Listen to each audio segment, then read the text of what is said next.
Hello everyone, and welcome to this week's episode of Pulp Crazy. I'm your host, Jason Aiken. In this week's episode, I'm going to be discussing a comic book that came out last month that's one of the coolest comics I've ever read. Criminal, the Special Edition, The Savage Sword of Conan. This is a magazine-sized comic that was written by Ed Brubaker and illustrated by Sean Phillips, the co-creators of Criminal. It was colored by Elizabeth Breitweiser.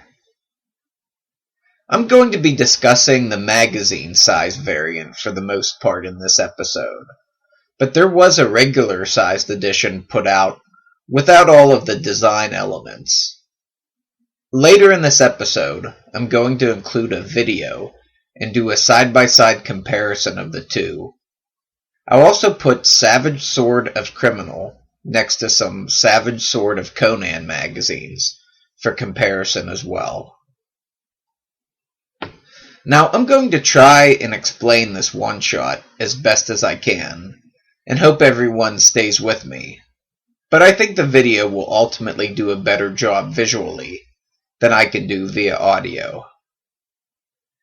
Criminal is a comic book series by Brubaker and Phillips. It takes place over multiple time periods in the fictional city of Center City. It's not published every month. Rather, it's done in a Hellboy-style publishing schedule, with each arc being its own miniseries. Criminal isn't published every month because Brubaker and Phillips work on other projects together too, such as Incognito, Fatale, and currently, The Fade Out. As a matter of fact, the two of them just signed a monumental deal with Image that allows them to publish anything they want over the next 5 years, with total creative control. This type of deal is unprecedented in comics today, and should be an indication of the quality of work the pair has produced over the years. I've been a fan of theirs since their work on Sleeper, during the Wildstorm days myself. Now, all of the Criminal miniseries, or arcs, are interconnected. So far, the Lawless family has played a big role in the series, with 2 family members serving as main characters of their particular arcs. It just so happens that they both appear in this one-shot. They are Tig Lawless and his son Tracy Lawless. Their storylines take place in different time periods, and to my knowledge, this is the first time we see the two of them together, even though Tracy is just a kid in this issue. This one-shot is a period piece taking place in 1976. It focuses on Tig Lawless doing a small stretch in the county prison after he gets picked up on a warrant following a bank heist. He's not jailed for the heist. He gets into a fight in a bar afterwards, and solely gets picked up due to the outstanding warrant. While he's in prison, well, actually the county jail, he becomes friendly with the prison librarian, Giff.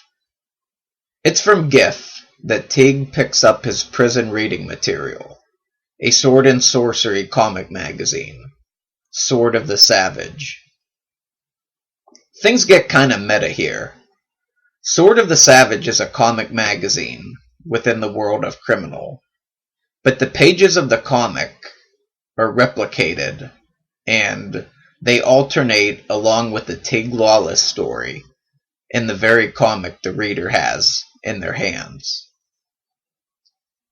Sword of the Savage features the exploits of Zangar, the Veladrian. It appears that in the Criminal universe, Sword of the Savage is their version of the Savage Sword of Conan comics magazine, and Zangar, the Veladrian, is their perennial sword and sorcery hero, akin to our world's Conan of Samaria. Like Savage Sword of Conan, Sword of the Savage uses the stories of a pulp author for inspiration. The Savage Sword of Conan had pulp writer Robert E. Howard to draw from, the creator of Conan. And Sword of the Savage has Alfred Ravenscroft, the in-universe creator of Zangar, the Valadrian. Much like the Savage Sword of Conan magazines, Sword of the Savage includes a map of the Age of Zangar, based on an original map by Alfred Ravenscroft. Just as the Savage Sword of Conan magazine had a map based on Robert E. Howard's original map for Conan's Hyborian Age. Sword of the Savage also opens with a quote taken from the original source material. It's a passage taken from Song of the Dreamless Dreamers of Death, written by Alfred Ravenscroft.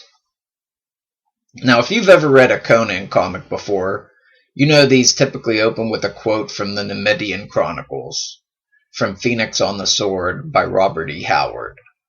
That's the first Conan story ever published. These are just the tip of the iceberg as far as homages go. There are plenty more within the story itself that I'll let you discover on your own. As I said before, this one-shot is made up of two storylines in two different genres that alternate back and forth between each other. First, you have the crime story starring Tig Lawless, who is trying to survive some hits while he's in prison. The second story is a sword and sorcery tale starring Zangar, as he travels through his realm looking for revenge on some associates who betrayed him. Even though these are two separate stories, there are definitely parallels between them, which the reader discovers as the stories progress. I'm a huge fan of Criminal, and have been waiting patiently for it to return to the stands in some fashion. I didn't expect it to be in such an experimental fashion, but I'm not complaining in the slightest. I love this issue. I'll follow Brubaker and Phillips anywhere.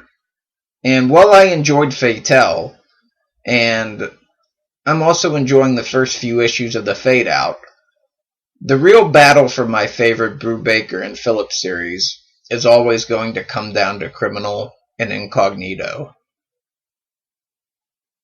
This particular one-shot issue is very standalone. You don't need to know anything about the world of Criminal to enjoy it. It's a good way to sample Criminal and see if you like it. I'm not really into crime comics myself, but I've never been let down by an issue of Criminal. As for you sword and sorcery fans, know that the Zangar tale is more of a tribute to the Savage Sword of Conan than a parody of the sword and sorcery genre. There are some nice references, though. I think one particular scene is an homage to the Arnold Conan film, where Conan beds down with a sorceress. And Zangar's final opponent also looks pretty damn familiar to me. I'm betting his look is a reference to some particular character, but I just can't put my finger on it.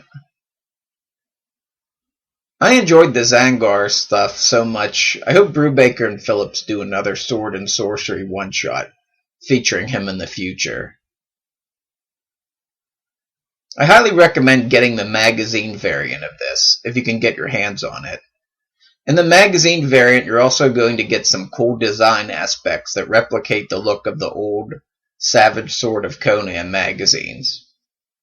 These include a letter column with tongue-in-cheek contributions from familiar names such as Jerry Duggan, Kieran Gillen, Kurt Busiek, Mike Drucker, Chip Zdarsky, and Kelly Sue DeConnick.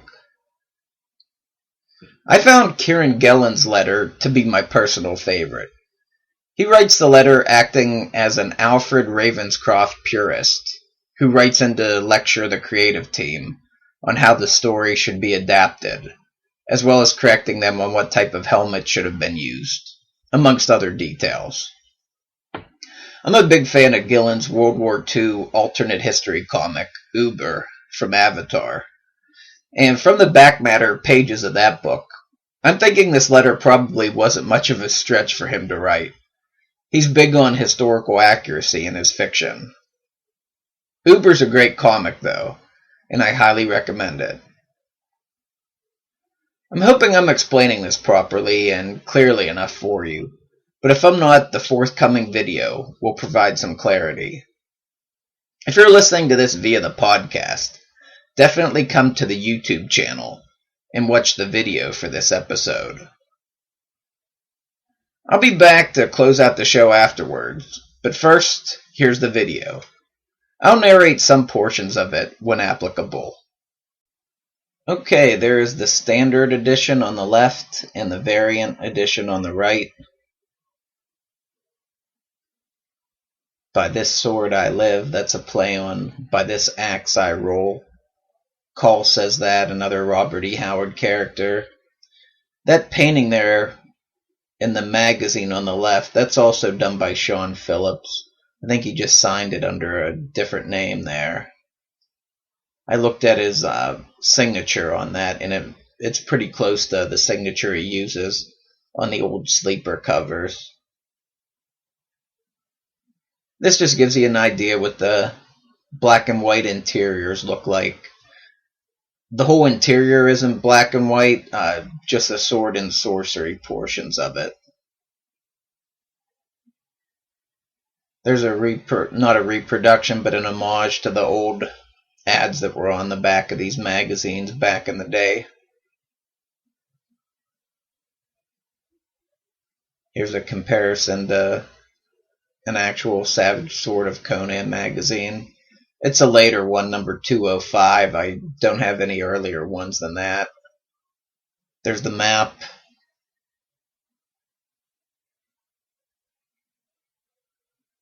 There's Conan's map there on the left.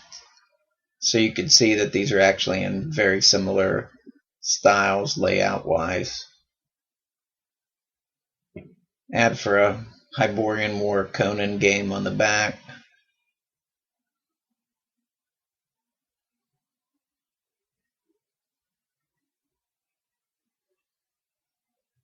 See, there's the color pages for Tig's portion.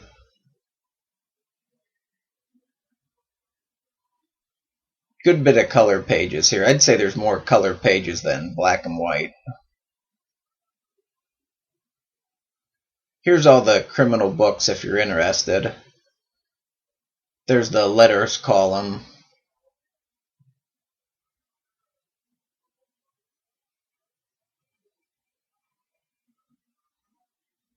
Here's the magazine side by side with another Savage Sword of Conan issue. Oh, I guess I do have an earlier one, 151. I hope that cleared things up and gave you a nice idea about what a cool comic this is. I'm sure you can find copies at your local comic shop or at an online store somewhere. If you want the magazine size variant, I wouldn't drag your feet on it though.